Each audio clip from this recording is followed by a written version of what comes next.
이 12신살이 형성되는 원리를 알고 나면 이게 생각보다 별거 아닐 겁니다. 이 12신살이 형성되는, 그리고 이걸 계산하는 방식에 대해 잠깐 설명을 드리겠습니다. 근데 벌써 이 12신살이라는 말을 들음과 동시에 뭔가 이거 혹시 12운성이랑 비슷한 거 아니야? 라고 감을 잡으시는 분들이 계실 거예요. 이거 어떻게 보면 맞습니다. 이 12운성은 제가 전에도 한번 설명을 드렸었는데, 이 천간과 지지의 서로 간의 그 에너지 조합을 표현하는 게 12운성이라고 간단히 말씀을 드릴 수가 있고요. 이 12신살의 경우에는 땅의 기운이라고 할 수 있는 지지와 지지 간의 관계에 대해서 나타나는 에너지의 형상이 어떻게 보면 12신살로 나타나는 것이라 볼 수 있습니다. 이 만세력에 보통 표시된 그 12신살의 경우에는 자신이 태어난 해를 기준으로 해서 다른 지지와의 관계를 이제 나타내고 있는 것이 12신살이라고 나타납니다. 그래서 어떻게 보면 이거를 굉장히 의미 있게 생각하실 필요는 없어요. 이 12신살에 대해서 기운이나 에너지라는 단어로 계속 표현하는 이유가 뭐냐면, 이게 어떻게 보면 전통적인 의미의 사회관에 조금 거리가 있기 때문입니다. 이 12신살의 해석만 가지고 본다면 굉장히 안 좋은 얘기만 잔뜩 들어있어요. 움직이다가 뭐 다친다라고 하는 뭐 제살도 있고요. 아니면 이제 이를테면 쪽팔림을 당한다고 하는 망신살도 있고, 그런 것들만 굉장히 많습니다. 어떻게 보면 이게 이름만 들어도 굉장히 무서운 경우가 많거든요. 근데 되게 재밌는 거는 이 지지간의 에너지 궁합이 좋을 때 망신살이라고 하는 것이 나타나고요. 오히려 이 지지간의 에너지 궁합이 점점 나빠지고 있을 때 반한살이라고 하는 성공한다는 형태의 살이 나타납니다.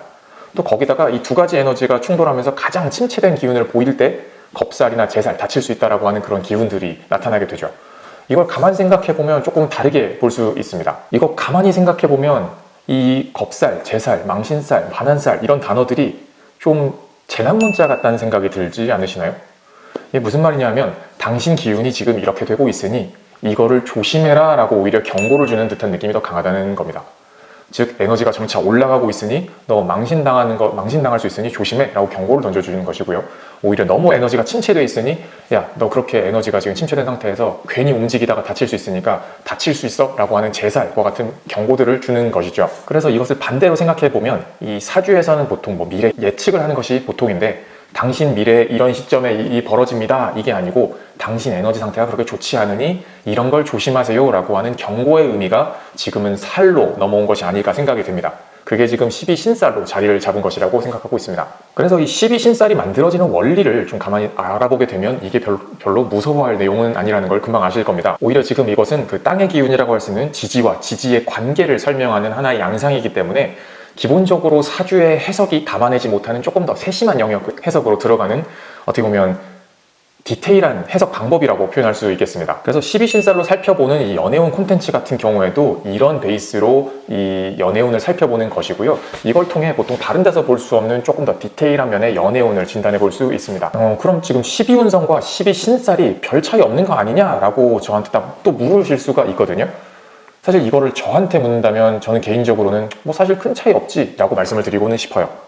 근데 이게 어떻게 보면 조금 다른 형태라서 이게 또 완벽하게 같다라고 표현하기는 좀 어려운데, 이게 왜냐하면 받아들이는 사람에 따라서 조금씩 차이가 있기 때문입니다. 이 서두에 말씀드렸던 것처럼 사람들은 보통 부정적인 것을 굉장히 잘 기억합니다. 나쁜 거 얘기하면 좀 더 오래 기억하고, 나 이거 조심해야지 라고 다짐을 하는 게 보통이거든요.